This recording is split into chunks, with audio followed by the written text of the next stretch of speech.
Uretse kuba ari umuhanzi ukomeye mu gihugu cya Tanzania, Muriyi ni umwe mu bahanzi bagereranywa ku rwego rwa Diamond mu gihugu cya Tanzania.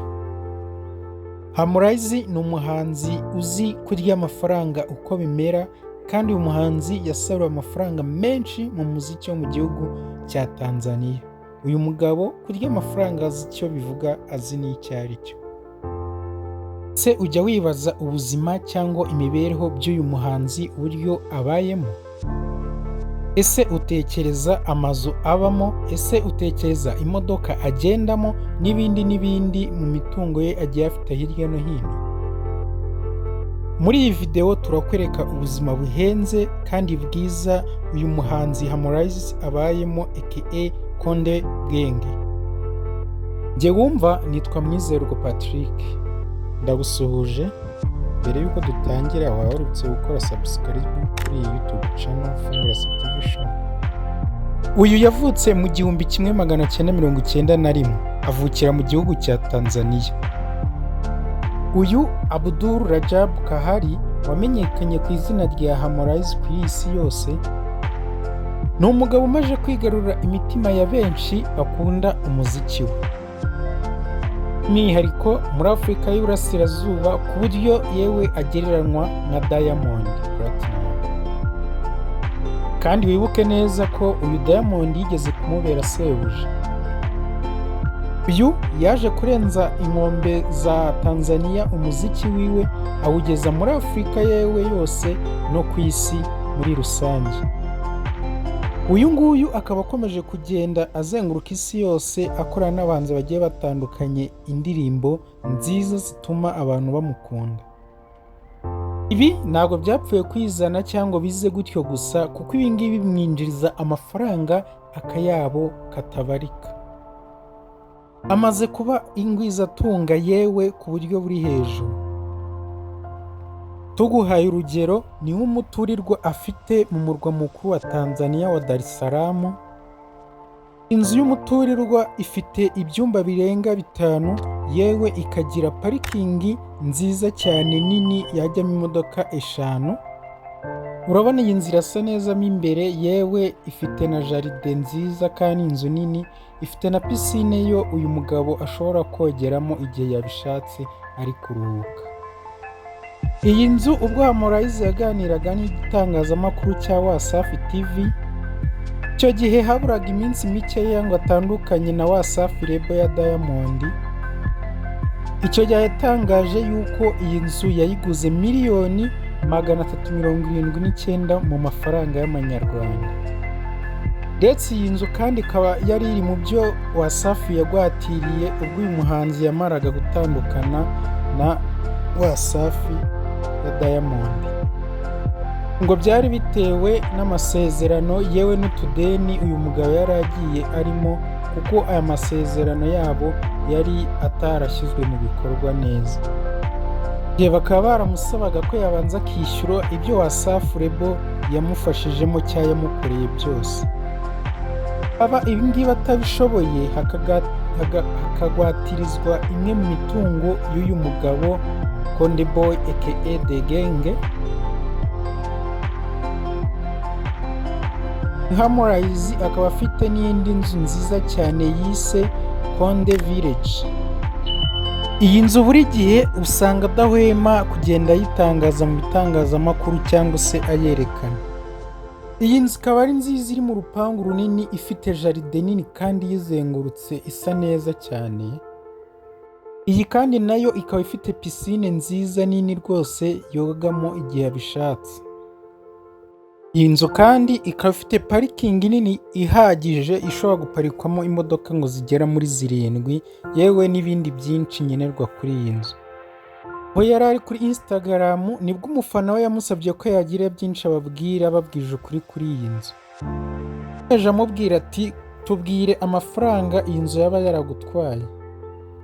Muriyi adaciye kure yaramusubije ati iyi nzu ugiye kuyingurira nibura wayihagura miliyoni 931. Aya ni amafaranga y'amanyarwanda. Muriyi ni umuhanzi wiyise Teacher Konde, uyu muhanzi akaba azwiho mu gihugu cya Tanzania gutunga imodoka zo hejuru cyane zizwi cyane cyane nk'amajipe ziri hejuru zizamuye hejuru nini. Ndetse kandi izi modoka ntabwo zipfa kwisukirwa n'uwari wese kuko zirahenze ziri hejuru cyane. Izi ni zimwe mu ziparitse mu rugo iwe, harimo Range Rover Sport yaguzwe amadolari 80,000. Aya akaba ari amafaranga y'amanyarwanda angana n'ibihumbi 120 mu mafaranga y'amanyarwanda. Ifite n'iyi Toyota V8 Land Cruiser, ikaba yarahagaze ibihumbi 68 by'idolari. Mu mafaranga y'amanyarwanda ihagaze miliyoni 90 z'amafaranga y'amanyarwanda. Urumva ko ari imodoka nayo ihagazeho cyane rwose. Ibyo gusa kuko yaparitse Toyota Land Cruiser V8 y'umukara, iyi ikaba ihagaze amadolari 87,000. Amafaranga y'amanyarwanda ikaba ari miliyoni 90 z'amafaranga y'u Rwanda. Urumva nayo irakomeye. Si ibyo ngibyo gusa kuko iwe mu rugo haparitse Ford Mustang, iyi yaguzwe amadolari 45,000. Aya akaba ari amafaranga y'amanyarwanda angana na miliyoni 60 z'amanyarwanda. Tugarutse ku buzima bwa Harmonize busanzwe, Harmonize ni umwe mu bahanzi bakunda gutanga impano z'imodoka ku mukobwa yaba yakunze cyangwa se umukobwa waba wanyuze umutima wiwe. Muri makeya harimo nka bamwe bagiye batandukanye yagiye aha imodoka zikomeye. Reka duhere hano kuri Kajala.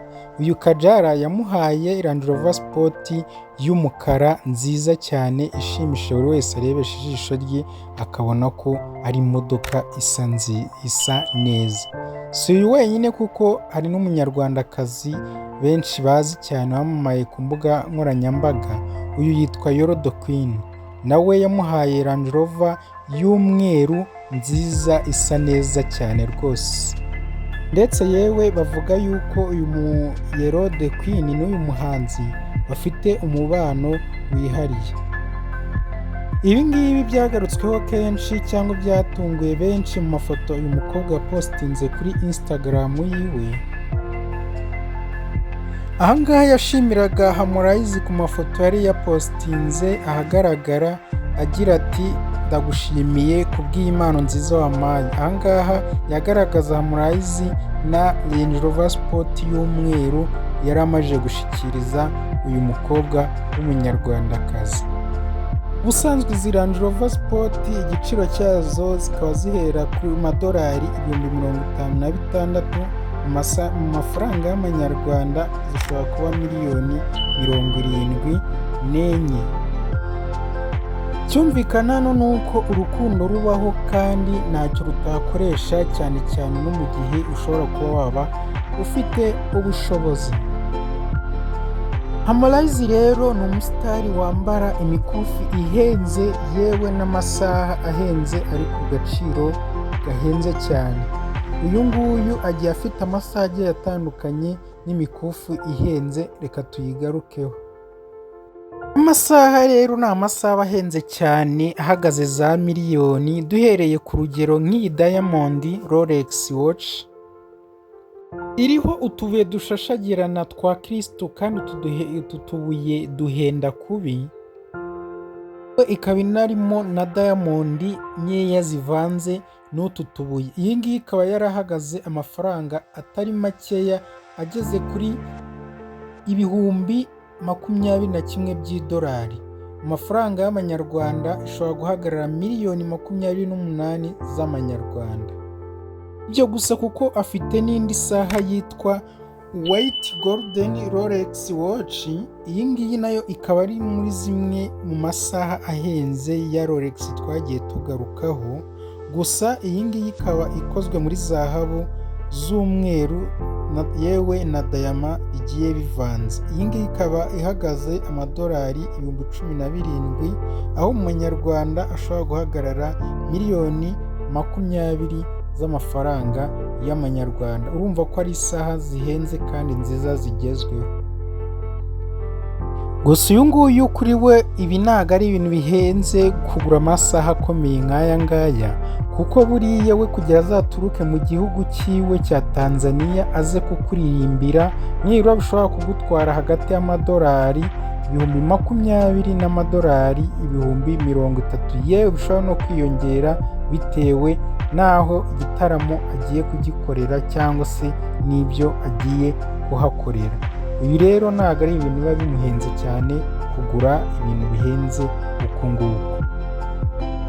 Kuravuga kuri uyu muhanzi avugwa yuko bamwe mu bejenti bategura ibitaramo by'amayiventi mu gihugu cya Kenya bamuhamagaye kugira ngo aze kubataramira, yewe ngo ibi ngibi ntabwo yigeze abyubahiriza neza kuko yabiciye amasaha y'akazi, bigeza aho baje gutangaza mu itangazamakuru yuko uyu muhanzi bamwishyuye 20,000 by'amadolari y'Amerika, mu manyarwanda akaba angana na miliyoni 22. Urumva ko ari amafaranga menshi baba bamuhaye rwose. Si ibyo gusa kuko uyu muhanzi ni icyamamare, arakomeye, hose arazwi. Uyu muhanzi kandi buriya si ibyo kuko afite amasheni agiye ahenze. Reka tubereke imwe muri izo sheni zihenze afite. Isheni yakoresheje yewe akandikaho Konde Boy, iyi ni isheni ikoreshejwe amabuye ya zahabu y'umweru, aya mabuye akaba ahenda cyane.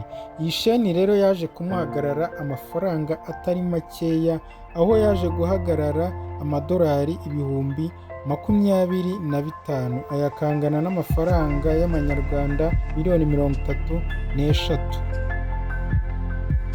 Uyu Rajabu Abdul Kahari aka Muriyi, uyu nguyu byarenze kuba umuhanzi ahubwo biba ubutunzi. Uyu nguyu amafaranga ye menshi agenda yakura mu matuwa cyangwa se mu bitaramo agenda akora hirya no hino ku isi, aho bimajije kugenda bimuha agatubutse muri bamwe mu bahanzi bakomeye nawe azamo.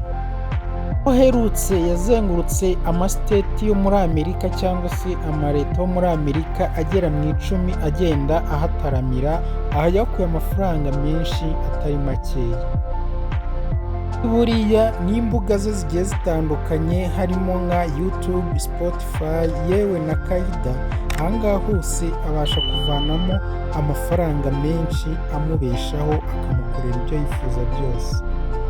Uyu ajya akorana n'ibigo bigiye bitandukanye aho byamamaza, haba mu ndirimbo ze, haba mu bikorwa runaka agenda yamamariza, aha naho agenda akuramo amafaranga atari makeya kubw'izina amajije kwandika. Ibyo gusa kuko n'izindi mbuga ze nkoranyambaga zigiye zitandukanye zibasha kwinjiza abahembwa amamiliyoni ku kwezi. Nyamakuru Forbes magazine iki gicukumbura imitungo yewe n'amakuru y'abasitari bagiye batandukanye n'ibindi byamamare, cyatangaje yuko uyu nguyu ahagaze amafaranga angana na miliyoni 82,500, aya akaba ari amadolari. Bishyize mu manyarwanda ashobora guhagarara miliyari 325 mu mafaranga y'amanyarwanda. Urumva ko uyu nguyu ari umuhanzi ukomeye uri ku rwego rukaze rwose. Uyu munsi akaba ari uyu muhanzi twari twabateguriyeho amwe mu makuru agiye amwerekeyeho. Njye wumva ni Mwizerwa Patrick, iyi ni Fungrase TV show, turi kumwe nakagaruka. Gusa kandi twemeza yuko wowe waba utarakora subscribe ushobora kuyikora, kuko nibwo uzajya ubasha kubona bimwe muri byinshi tugenda tuganiraho umunsi ku munsi. Wibuka gukora na share ku nshuti zawe.